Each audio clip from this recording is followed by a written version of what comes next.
the last class, I came to know about something from your side that I was not expecting.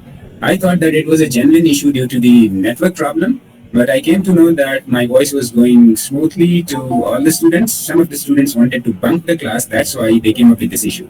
I got deceived because in the morning there was a genuine issue in the first half, so I thought that issue has not yet been resolved. Please don't do such things. I'm very lenient with you. I don't want to take any action. If on any given day you don't want to attend the class, just say it openly, sir. Can we have an off day today? Maybe if I decide I'll just stop the class. Maybe I can't. But you can have a frank request with me. I won't mind. Please don't do these type of things. You are not small kids.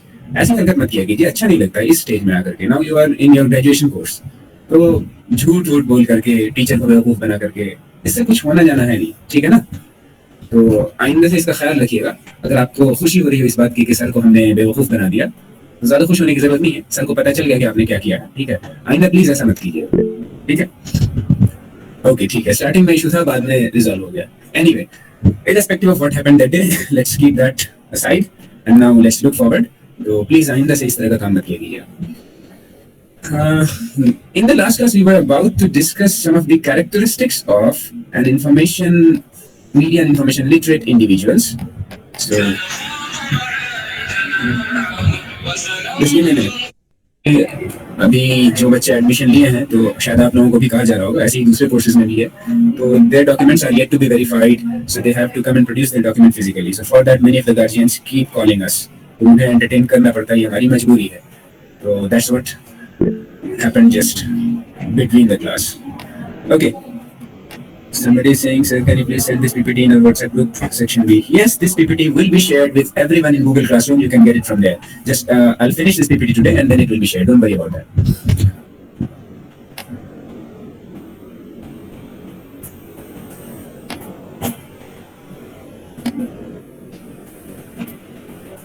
Okay, so I guess you have come across these characteristics in some way or the other, but we'll formally look into them again from the perspective of the individuals. Initially, we saw what media and information literacy is all about and what are the things that come under media and information literacy. And now, we will just fix those things with the individual who is media and information literate. So, an individual who is said to be media and information literate, he is independent. One of the characteristics, the features that they say is independence. So he is independent. तो देखिए ये मसला होता है, फिर कोई ना कोई क्लास में आने के लिए रिक्वेस्ट डालना है.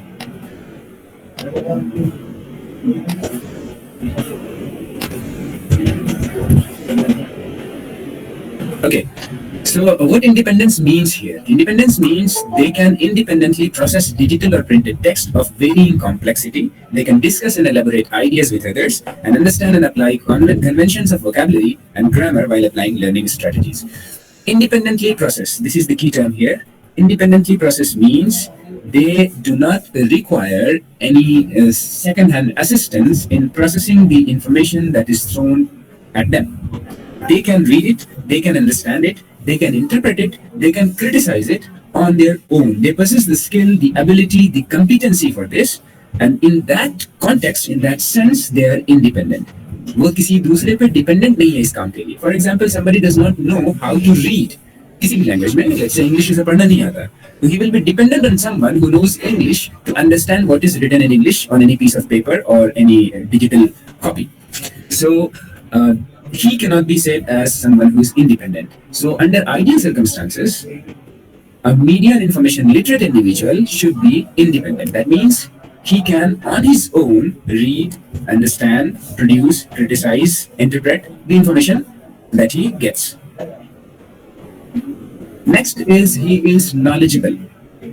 Literacy per se, as you will see in a little while when we talk about the different perspectives on literacy. So we'll again talk about this term. So literacy means the ability to read and write in general, but it's more than just reading and writing.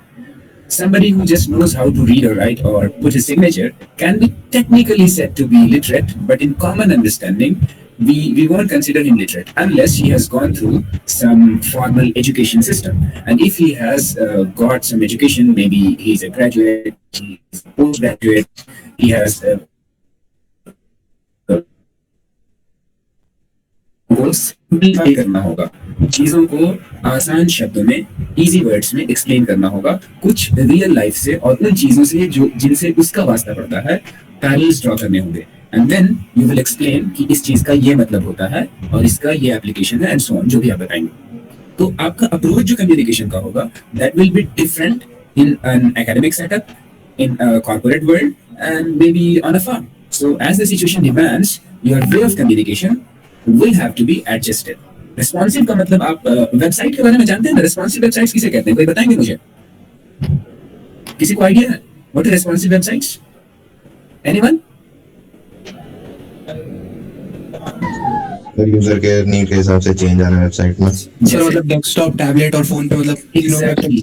तो यहाँ आपने सही answer दिया, ये पता होना चाहिए आप लोगों को. ये तो आपके फील्ड की चीज है. रिस्पॉन्सिव वेबसाइट क्या होती है?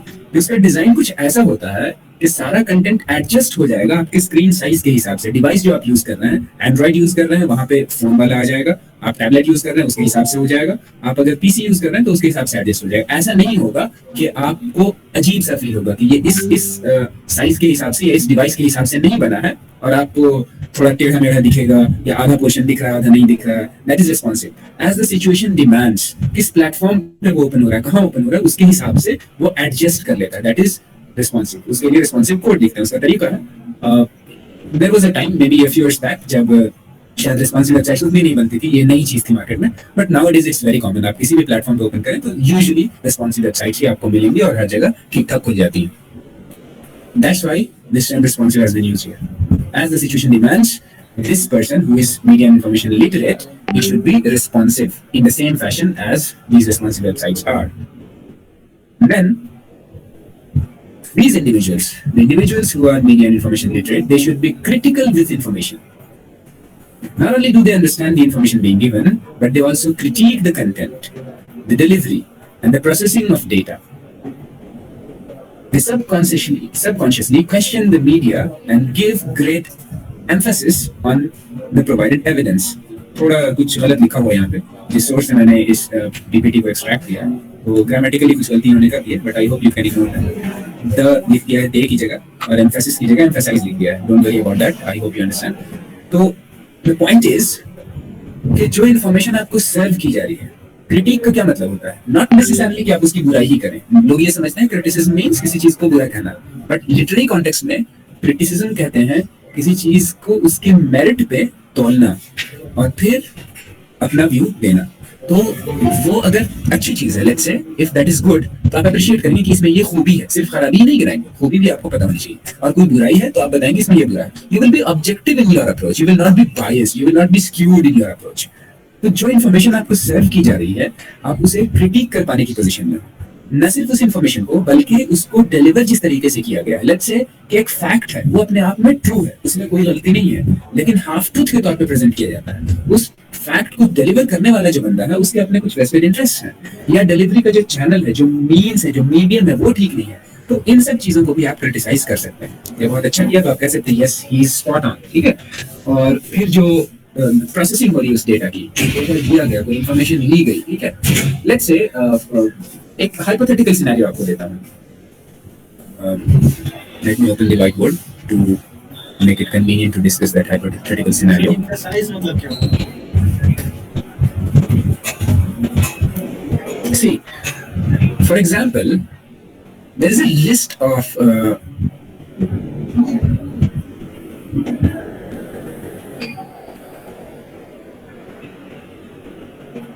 something like say maybe let's say a university's ranking. There's a list of there's a ranking of universities, right? So let's say I am relaying information to you, or you are relaying information to someone, and you represent a university or a college. And now the ranking is, say your ranking is 8th out of 10, right? XYZ University. Okay. And there are other universities that are above you, 1, 2, 3, 4, 5, 6, 7, and a few that are below you. So if maybe universities can be hundreds of universities, but let's say there are only 10 universities participating and your rank is 8, so it's a poor rank, right?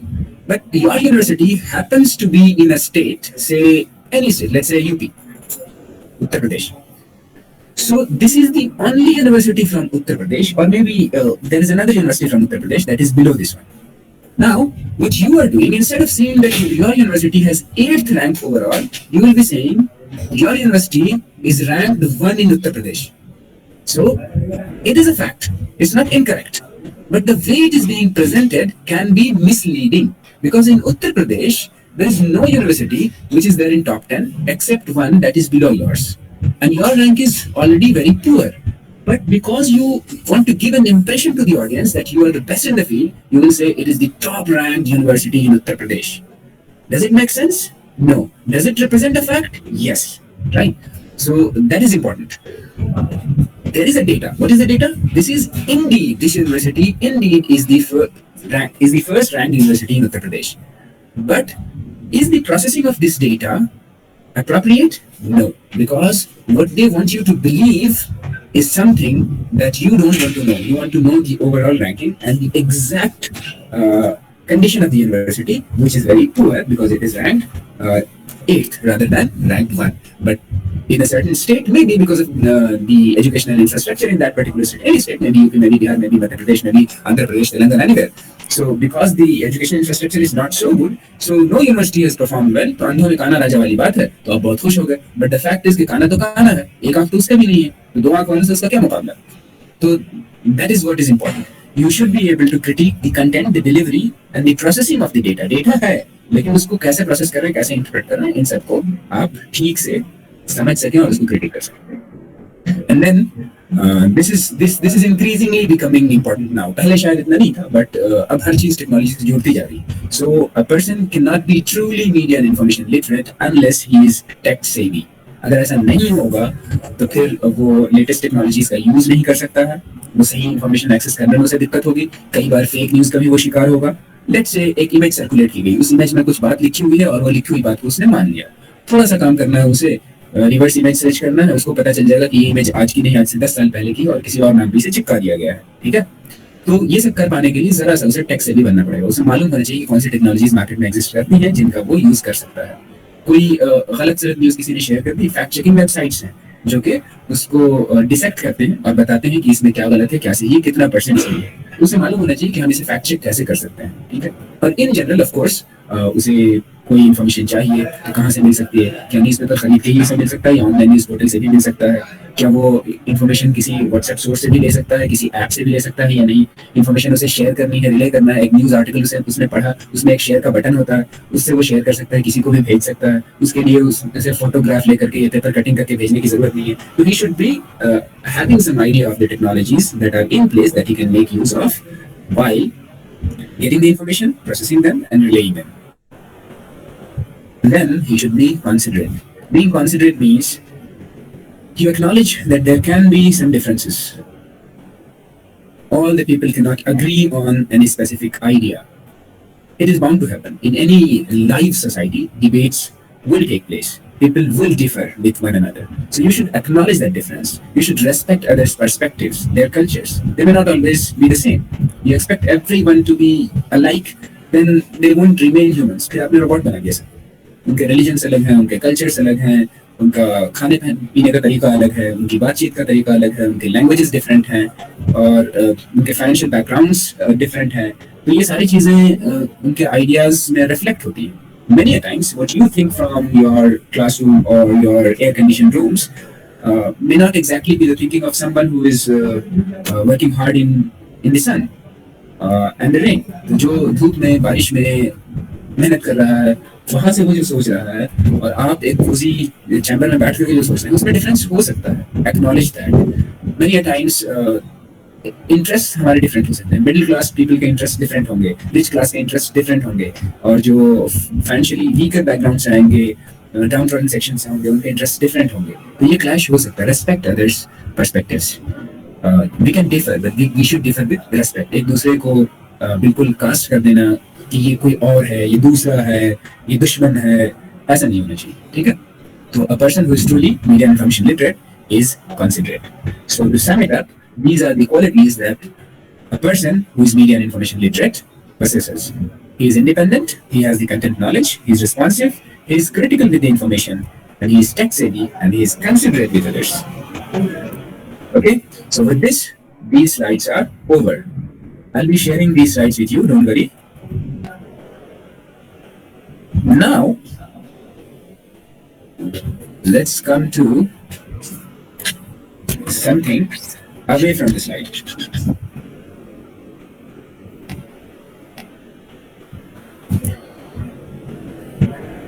So we'll discuss a bit of history of media and information literacy. This book is with you. You can read the topics from the book if you have. You can read from PDF as well. So these are the topics that are mentioned in the syllabus. Of course, a little bit of background was needed. That's why I was going through this entire set of slides. So the first part, introduction to media education, or you can just add it to media and information literacy. This is over. History will be discussed in, I hope you can see the syllabus. Syllabus has already been shared. I'm just discussing the syllabus with you. The history will be discussed with respect to 3 different perspectives. It will not be a historical discussion in the sense like this was the date and this was the event. नहीं, वो with time paradigm shift हुआ है, तो अलग अलग perspectives आए हैं. तो शुरुआत में एंशिएंट टाइम्स में जो पर्सपेक्टिव चलता था इनोकुलेशन मॉडल वाला, उसके बाद फिर डिमिस्टिफिकेशन मॉडल आया and then creative participation model आया. As I had explained you in the very beginning in the first class I guess कि इस सब्जेक्ट में सिलेबस वाइज जो हम पढ़ेंगे ज्यादातर वो फिलोसॉफिकल एंगल से, मतलब इस फील्ड में क्या हुआ है, उसके डिफरेंट पर्सपेक्टिव्स क्या हैं, ठीक है, स्टडी के एंगल से वो चीजें ज्यादा एनालाइज करेंगे. तो वही चीजें सिलेबस में मेंशन है, तो वो डिफरेंट पर्सपेक्टिव्स हम देखेंगे. बहुत वास्ट चीजें, ये छोटी छोटी चीजें हैं, तो शॉर्ट में वो तीनों पर्सपेक्टिव्स हम देखेंगे. और वही पर्सपेक्टिव्स जो है वो एक्चुअल हिस्ट्री है कि पहले ये पर्सपेक्टिव था, फिर ये आया, फिर ये आया. Of course necessarily speaking, strictly speaking ऐसा नहीं है कि ये एक स्ट्रिक्ट सीक्वेंस है. सर 2 बजे से पहले बाद में सर 2 से 2:30 बजे से 2:30 बजे करते सर. हाँ, 2 से 2:30 आधा घंटा में कंप्लीट कर दूंगा. Okay, so there was an information regarding a meeting. That's why there was a short interruption. Well, so we were talking about the different perspectives that we will discuss. So prior to 1970s, we had this inoculation model, and then came demystification model, and then the creative participation model. But strictly speaking, it's not like these models. The first model is obsolete now. The second model is nowhere to be found. Rather, what we have is a fine mix of all these models. So to a certain extent, the previous models still have their say in today's era, but mostly this sequence has been followed. It's not to be said that strictly speaking this is the sequence. Some bits and pieces of every model is still there in place, but mostly it was inoculation model first, then the demystification model, and then creative participation model. Yes, somebody is saying something? कुछ कह रहे हैं? अशरान Ali? Mute कर लीजिए अगर आप नहीं कुछ बोल रहे हैं तो. म्यूटेड तो है, ये अनम्यूट कैसे होगा?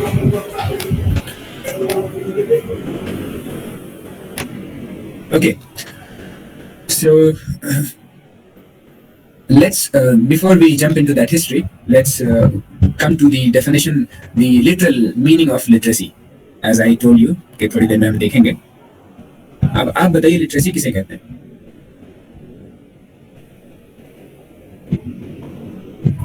बताइए. Sir, what was the question? What is literacy?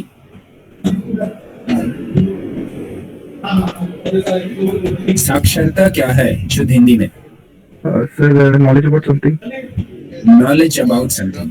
Technically speaking हम कहते हैं कि लिखने पढ़ने की सलाहियत, ठीक है. जो साइन करता है ना, तो अपने इंडिया में उसे साक्षर मानते हैं, उसे कहते हैं कि लिटरेट है. तो यहाँ थोड़ा सा एक डिफरेंस करते हैं कि there is a difference between a literate individual and a knowledgeable individual. हो सकता है लिटरेट तो हो, साइन करना उसे आता हो, लेकिन वाकई में नॉलेज हो उसके पास, एजुकेटेड हो, वो जरूरी नहीं है. एजुकेशन और लिटरेसी में फर्क करते हैं. बट एक्चुअली प्रैक्टिकली स्पीकिंग ये बाउंड्रीज इनकी थोड़ा सा वेग है, इतना आसानी से आप डिफरेंस नहीं कर सकते हैं।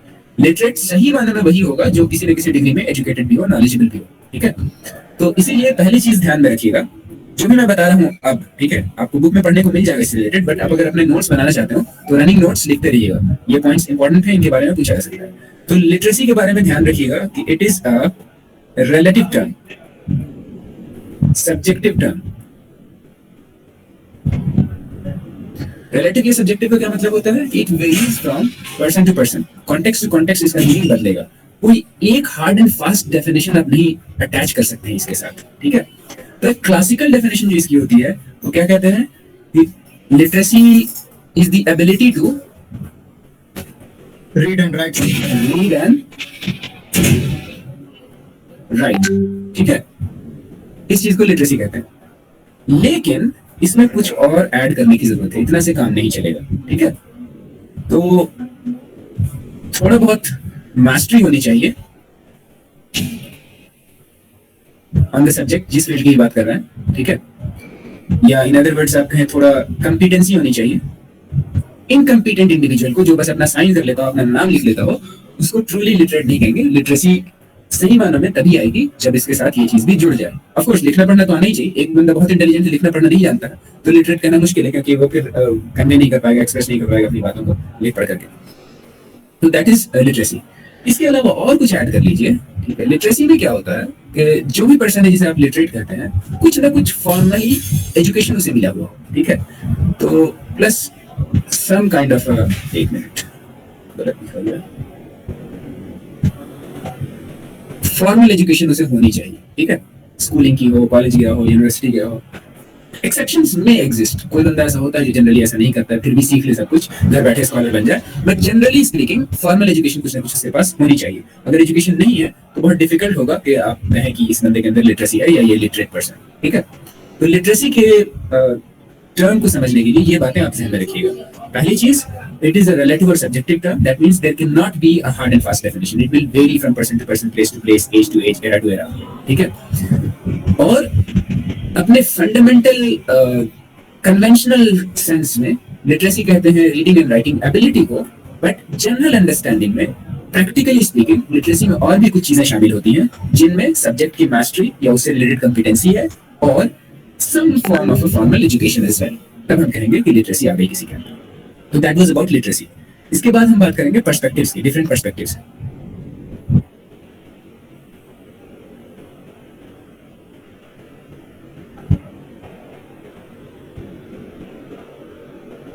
आप अगर बुक पढ़ लेंगे तो भी आप समझ सकते हैं। मे बी बुक में हो सकता है थोड़ा ज्यादा पढ़ना पड़े, मैं आपको उसका क्रक्स यहाँ पे बता दूंगा।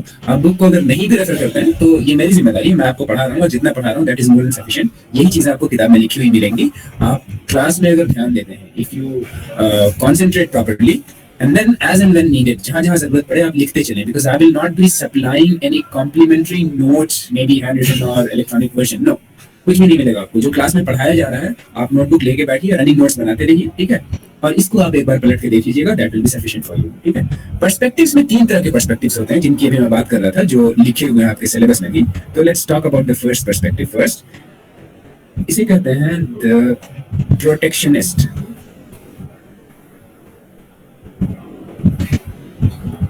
और लिखने में बड़ी दिक्कत आ रही है।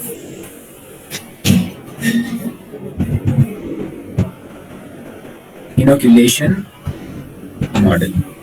इसमें प्रोटेक्शनिस्ट तो शायद आपने सुना हो या ना सुना हो, बट ये वाला जो टर्म है इनोक्यूलेशन का, ये आपने सुन रखा होगा कोविड के कॉन्टेक्स्ट में। सुना है किसी ने? What is inoculation? कोई बताएंगे? इतनी शांति से क्लास होती है, कोई कुछ बोलने को तैयार नहीं है। तो वैक्सीन, हाँ, वैक्सीनेशन को इनोकुलेशन बोलते हैं, ठीक है। क्यों बोलते हैं?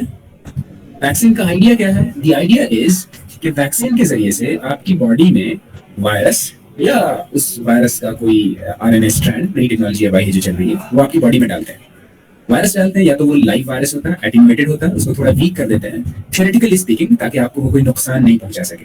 एक्चुअल में क्या होता है, I am not debating that, but जो कहा जाता है कि इनएक्टिवेटेड वायरस होता है। और दूसरा क्या होता है, डेड वायरस होता है। वो भी एक टेक्नोलॉजी कि वायरस को मार दिया, अब वो वायरस आपको नुकसान नहीं पहुंचाएगा, लेकिन वो डेड वायरस आपकी बॉडी में जाएगा। इससे होता क्या है, बॉडी को ऐसा लगेगा कि उसे इन्फेक्शन हुआ है कोविड-19 का, जो वायरस है वो उसकी बॉडी में आया है, और वो वायरस एक्चुअली में आपको कोई नुकसान नहीं पहुंचा रहा है, वो दुश्मन आपका कमजोर है या मरा हुआ है, लेकिन बॉडी को लग रहा है कि दुश्मन है, तो बॉडी ने उसके अगेंस्ट एंटीबॉडी जनरेट करना शुरू कर दिया।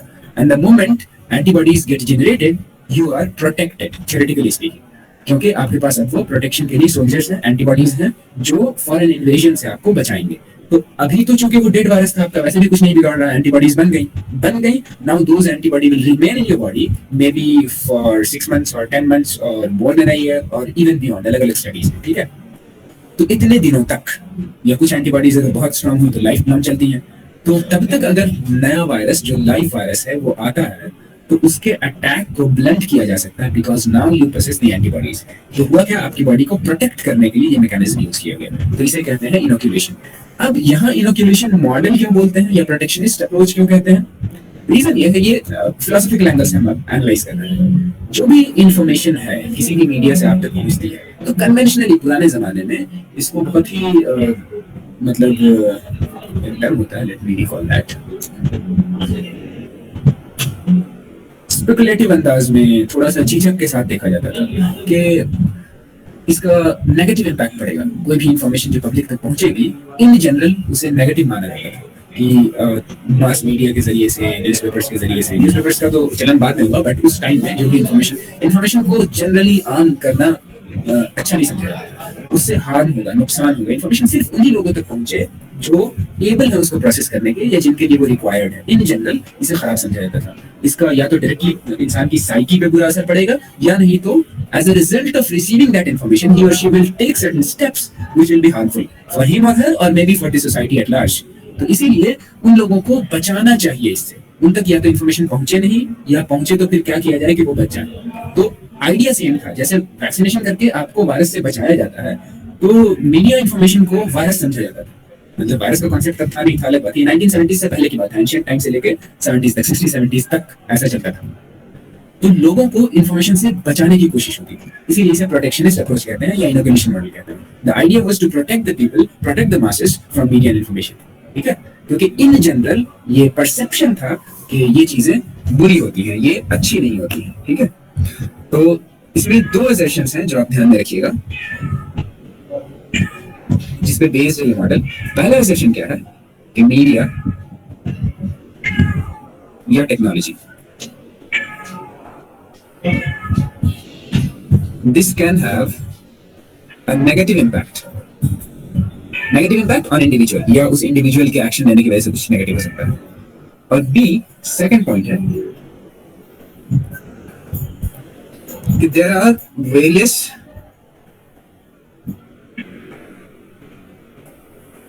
educational techniques or approaches